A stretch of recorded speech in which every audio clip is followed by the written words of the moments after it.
الحمد لله رب العالمين والعاقبة للمتقين والصلاة والسلام على سيد الأنبياء والمرسلين وعلى آله وأصحابه أجمعين. قال الله تبارك وتعالى في القرآن المجيد والفرقان الحميد: ولقد خلقناكم ثم صورناكم للملائكة اسجدوا لآدم فسجدوا إلا إبليس لم يكن من الساجدين أو كما قال عليه الصلاة والتسليم. கண்ணியத்துக்கும் பெருமதிப்புக்குரிய இஸ்லாமிய பெரியவர்களே, நண்பர்களே, அல்லாஹ் சுப்ஹானஹு வ தஆலா அவனுடைய பேருபகாரம் தொடர்ந்து தராவீஹ் தொழக்கூடிய நல்ல பாக்கியங்களை கொடுத்து கொண்டே இருக்கிறான். நாம் அவனுக்கு நன்றி செலுத்துவதை விட்டுவிடவே கூடாது என்பதை ஞாபகப்படுத்தும் விதமாக தினந்தோறும் நாம் ஞாபகப்படுத்துகிறோம். ஒவ்வொரு நாளும் ஞாபகப்படுத்துகிறோம். நம் தொழ வந்திருப்பது நம்முடைய புத்திசாலித்தனம் அல்ல, நம்முடைய ரப்பு நம்மீது செய்த கிருபை என்பதை உணர்ந்து நாம் உள்ளங்களினால் அல்ஹம்துலில்லாஹ் என்ற வார்த்தைகளை சொல்ல வேண்டும். அல்லாஹ் சுப்ஹானஹு வ தஆலா நம்மை நம்முடைய சந்ததிகளையும் நன்றியுள்ள மக்களாக ஆக்கியல் புரிவானாக. கண்ணியமானவர்களே, இன்று ஓதப்பட்ட சூரத்துல் ஆராஃப் முழுவதுமாக இன்னும் ஒரே ஒரு பக்கம் மட்டும்தான் பாக்கி இருக்கிறது. அந்த வசனங்களிலே அல்லாஹ் சொல்கின்ற பொழுது ஷைத்தானை பற்றி சொல்லி காட்டுகிறான். ஷைத்தான் எப்படிப்பட்டவனாக இருந்தான், அவனுக்கு ஏன் இப்படிப்பட்ட ஒரு நிலைமை ஏற்பட்டது, மலக்குமார்களுக்கெல்லாம் ஆசிரியனாக குருவாக இருந்த ஒரு மனிதனுக்கு ஒரு படைப்பு எப்படி அல்லாஹ்வால் சபிக்கப்பட்ட படைப்பாக ஆனது. அல்லாஹ் சொல்கின்ற பொழுது நாம் ஆதமுக்கு சஜ்தா செய் என்பதாக நாம் யாரை பார்த்து சொன்னோம்? இப்லீஸை பார்த்து நாம் ஆதமை படைத்து விட்டோம். அல்லாஹ் சொல்கிறான், நான் ஆதமை படைத்து ஆதமுக்கு ரூஹை ஊதி நான் ஆதமுக்கு சஜ்ஜா செய்யுங்கள் என்று எல்லா மலக்குகளுக்கும் சொன்னேன். எல்லாருக்கும் சொன்னேன் ஆதமுக்கு சஜ்ஜா செய்யுங்கன்னு சொல்லி. எல்லா மலக்குமார்களும் என்ன செஞ்சாங்க? ஆதம் அலைஹிஸ்ஸலாம் அவர்களுக்கு சஜ்ஜா செய்தார்கள். ஆனால் இப்லீஸை தவிர. இப்லீஸ்கிட்ட கேட்கப்பட்டுச்சு, நீ ஏன் சஜ்ஜா செய்யலை? நான் அல்லாஹ்ட்ட சொன்னா, நான் நெருப்பு, நீ நெருப்பால் படைச்சிருக்கிற, அது வெறும் மண், அதுக்கு போய் நீ சஜ்ஜா செய்ய சொல்கிறியே, அதுக்கு போய் எனக்கு மரியாதை கொடுக்க சொல்கிறியே.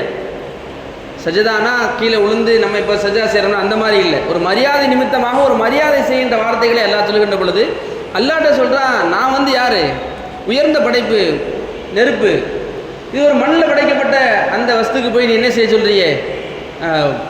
சஜ்ஜா செய்ய சொல்கிறியே, வணக்கம் செய்ய சொல்கிறியே, மரியாதை செய்ய சொல்கிறியே, நான் செய்ய மாட்டேன் என்பதாக சொன்னான். அப்போ அல்லாஹ் சுப்ஹானஹு வ தஆலா அவனை சபித்து விட்டான். அடுத்து தொடர்ந்து வசனங்களிலே சொல்லிக்கொண்டு வருகின்ற பொழுது, யா அல்லாஹ், இந்த மனிதனுக்காக என்னை சபித்து விட்டாய், இந்த மனிதனை நான் என்ன செய்ய மாட்டேன், சும்மா விடவே மாட்டேன். அது நீண்ட தொடர்ந்து அல்லாஹ் பேசுகிறான். நான் சைத்தான் எப்படி சபதம் எடுத்தான், அதற்கான உரிமைகளை அல்லாஹ் எப்படி வழங்கினான் என்ற வார்த்தைகள் எல்லாம் தொடர்ந்து பேசப்பட்டு வருகிறது. ஏன் ஷைத்தானுக்கு இப்படிப்பட்ட ஒரு நிலைமை அப்படின்னு சொன்னால், முஃபஸ்ஸிரீன்கள் எழுதும்போது அவன்கிட்ட இருந்த அந்த பெருமைனா என்ன அப்படிங்கிறத எழுதுறாங்க. மற்றவர்களை இழிவாக கருதுவது, அது எப்படி நடந்தாலும் சரி. பெருமை என்றால் என்ன? மற்றவர்கள் இழிவாக கருதப்படுவது தான் பெருமை. எப்படியெல்லாம் ஏற்படலாம் பெருமை? கல்வியினால் ஏற்படலாம். நான் பெரிய ஆலிம்சா, நான் பெரிய இன்ஜினியர், நான் பெரிய டாக்டர், நான் பெரிய அது, நான் பெரிய இது என்பதாக எல்லாம் பெருமை ஏற்படலாம். நான் பெரிய பணக்காரன், பெருமை ஏற்படலாம். நான் பெரிய அறிவில் தேர்ச்சி பெற்ற ஒரு மனிதன், இப்படி எல்லா வகையிலையும் பெருமை ஏற்படலாம். பெருமை என்ன செய்யும் சொன்னால், நம்மை அழிவை நோக்கி எடுத்து செல்லும். எப்படி ஷைத்தானை பெருமை அழிவை நோக்கி எடுத்துட்டு போச்சோ, அதே மாதிரி என்ன செய்யும்? பெருமை அழிவை நோக்கி தான் எடுத்து செல்லும். அப்போ பெருமை அப்படிங்கிறது, இப்போ இன்னைக்கு கொஞ்சம் காசு பணம் வந்துச்சு, கொஞ்ச நாளைக்கு ஒரு 10 லட்ச ரூபாய் என்கிட்ட வந்துச்சு அப்படின்னு சொன்னால், கொஞ்ச நாளைக்கு என்கிட்ட இருக்கும், நான் கொஞ்ச நாளைக்கு பணக்காரன், அப்படி தானே? ஒரு 1 கோடி ரூபாய் இருந்துச்சுன்னா கொஞ்ச நாளைக்கு நான் பணக்காரன். இது மாதிரி ஒவ்வொரு தன்மைகளும் என்கிட்ட இருந்துக்கிட்டே இருக்கும். அது கொஞ்ச நாள் நல்லா தொழுதுகிட்டே இருப்பேன், மாஷா அல்லாஹ் சூப்பராக தொழுகிறாருங்க, டெய்லி 5 நேரம் தொழுகிறாரு, பள்ளியாசல்லே கெதியாக கிடக்கிறார். கொஞ்ச நாளைக்கு நமக்கு இருக்கலாம், சரி, நல்ல தன்மைகள் இருந்து கொண்டே இருக்கலாம். இந்த பெருமை இருக்குது, இது அந்தந்த நொடிகளில் வந்து செல்லும். எப்போ நம்மகிட்ட இருக்குன்னே தெரியாது, எப்போ நம்ம விட்டு போகும் தெரியாது. இந்த பெருமை எப்பொழுது நம்மிடெல்லாம் இருக்கிறதோ அப்பெல்லாம் நம்ம என்ன செய்வோம், அடுத்தவங்களை பார்த்து நான் 5 நேரம் நீ தொழுதுட்டேன். தொழுறானா பாரு, ரோட்டில் எப்படியே தெரியுதேன். பெருமை, அமல்களில் பெருமை. நோம்பு நேரம் வந்துருச்சு, நோம்பு வைக்கானான்னு பாரு, இங்கே சாயை குடிச்சுக்கிட்டு நிற்கான், அதை செஞ்சுக்கிட்டு இருக்கேன். நான் நோம்பு நீட்டாக வச்சிடறேன்ப்பா, பெருமை. காசு பணங்களை யாருக்காவது கொடுக்கானா கஞ்சப்பைய, காக்கா கூட கட்ட மாட்டான் சாப்பிட்ட கையில். நான் என்ன செய்கிறேன், நான்லாம் க்ளீனாக கொடுத்துருவேன்ப்பா, ஜக்காத்தை க்ளீனாக கொடுத்துருவேன், கனெக்ட் பண்ணி கொடுத்துருவேன், 2.5% அக்யூரேட்டாக கொடுத்துருவேன், அப்ராக்சிமேட்டாக கொடுக்க மாட்டேன், கரெக்டாக அக்யூரேட்டாக கொடுத்துருவேன். பெருமை, அமல்களில் பெருமை, பணங்களில் பெருமை, எப்போ வரனே தெரியாது. அதனால தான் நான் ஒவ்வொரு நாட்களும் நாம் சொல்லிக்கொண்டே இருக்க வேண்டும். நான் இன்னைக்கு தொழுதுட்டேன்னா அல்ஹம்துலில்லாஹ், இறைவா உன்னால தான் நான் தொழுதேன், நீ எனக்கு கொடுத்த தௌஃபீக்னால தான் நான் தொழுதேன். இல்லை என்றால் நம்ம அமல்களில் கூட பெருமை வரும். சில நேரங்களில் இப்படியும் பெருமை வரும், எனக்கு பெருமை இல்லை என்பதில் பெருமை வரும். நான்லாம் பெருமைப்படவே மாட்டேன், எதுலேயுமே பெருமை கிடையாது எனக்கு. பாருங்களேன், எனக்கு நிறைய படிச்சு பெருமை அதெல்லாம் நான் சர்வசாதாரண லேசாக கிழிச்சு ஜிப்பா போட்டுக்கிட்டு அப்படியே என் பாட்டுக்கு அப்படியே கழிச்சிட்டு போயிடுவேன். இதில் கூட பெருமை வரும். கண்ணியமானவர்களே, பெருமை நம்மை அமல்களில் இருந்து தூரமாக்கும், பெருமை நம்மை அல்லாஹ்விடமிருந்து தூரமாக்கும், பெருமை நம்மை நிச்சயமாக அது அல்லாஹ்வோடு போட்டி போடக்கூடிய இடத்துக்கு கொண்டு போய் சேர்க்கும். ஒரு மனிதனுடைய தவறை, அந்த ஒரு தப்பு செஞ்சுட்டான்னு சொன்னால் அந்த பார்வை இருக்குல்ல. ஒருத்தர் இங்கே ஃபஸ்ட்டு சப்பில் ஒரு சின்ன பிள்ளை என்ன செஞ்சிருச்சு, உச்சா போயிருச்சு. ஒருத்தரை கூட்டு வந்த ஒருத்தர் என்ன செஞ்சு, சின்ன பிள்ளை உச்சா போயிருச்சுன்னா நம்ம அவரை எப்படி பார்ப்போம்? இருக்கா அவனுக்கு கொஞ்சமாவது பள்ளியாசலுக்குள்ளே பிள்ளையை கூட்டு வந்து இப்படி வேலை என்ன வேலை கூறட்ட வேலை பார்க்க. கண்ணியமானவர்களே, நம்ம பேரப்பிள்ளை வந்து என்ன நடந்திருக்கும்? நம்ம பேரப்பிள்ளை வந்தால் சின்ன பிள்ளை தானங்க, என்னங்க செய்கிறது? அந்த வார்த்தைகள் இதுவெல்லாம் பெருமையின் அடையாளங்களாக எழுதுகிறார்கள்.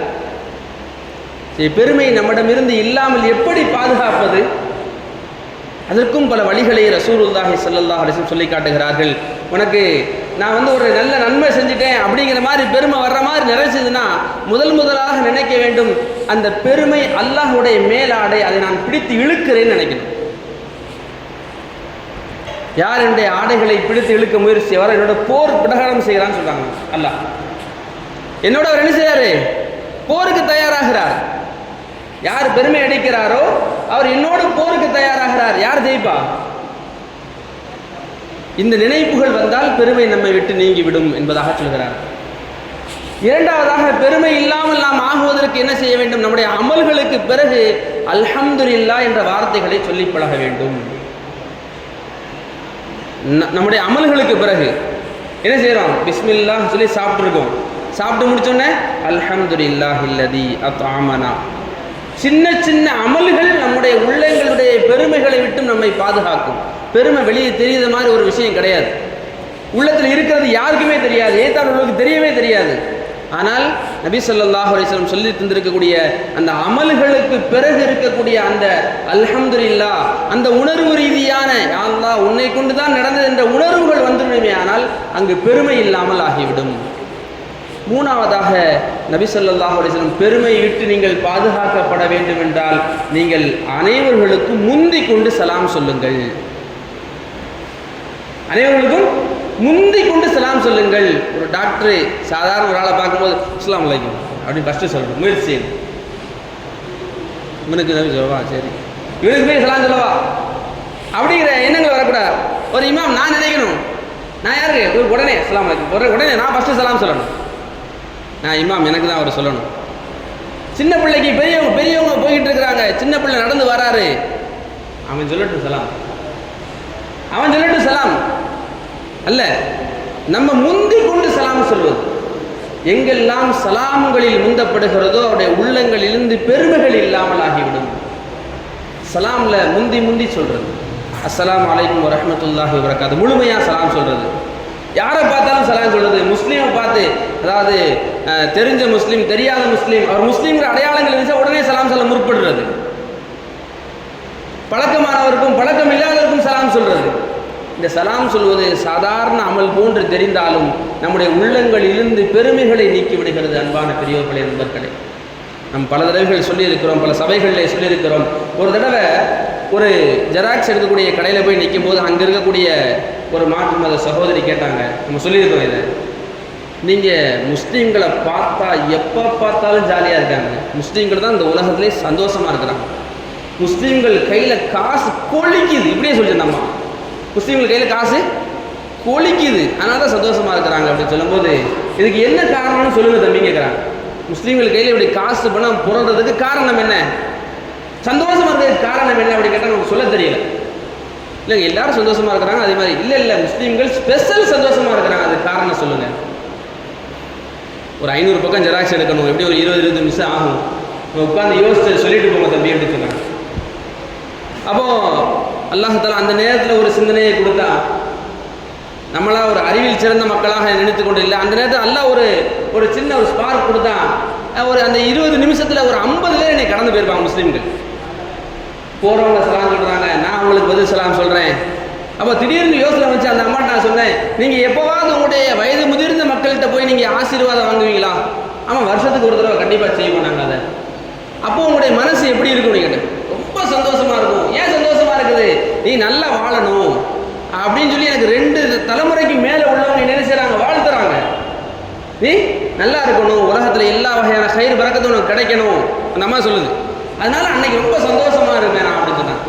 நான் சொன்னேன், உங்களுக்கு வருஷத்துக்கு ஒரு தடவை யாரோ உங்களை ஒரு தடவை வாழ்த்துறாங்க அப்படின்னா இவ்வளோ சந்தோஷம் கிடைக்கிது. நான் உட்காந்துருந்த இந்த 20 நிமிஷத்தில் ஒரு 50 பேர் என்னை கடந்து போயிருக்கிறாங்க. 50 பேரும் சொல்றா, நீ நல்லா இரு, அஸ்ஸலாமு அலைக்கும் வரஹ்மத்துல்லாஹி வபரகாத்துஹு. என்ன அர்த்தம்? நீ நல்லா இரு, நீ நல்லா இரு, நீ நல்லா இருன்னு சொல்லிக்கிட்டே இருக்கும்போது நான் எப்படி நல்லா இல்லாமல் போவேன்? கண்ணியமானவர்களே, அஸ்ஸலாமு அலைக்கும் வரஹ்மத்துல்லாஹி வபரகாத்துஹு என்ற வார்த்தை இருக்கிறது, அது சாதாரண வார்த்தை அல்ல.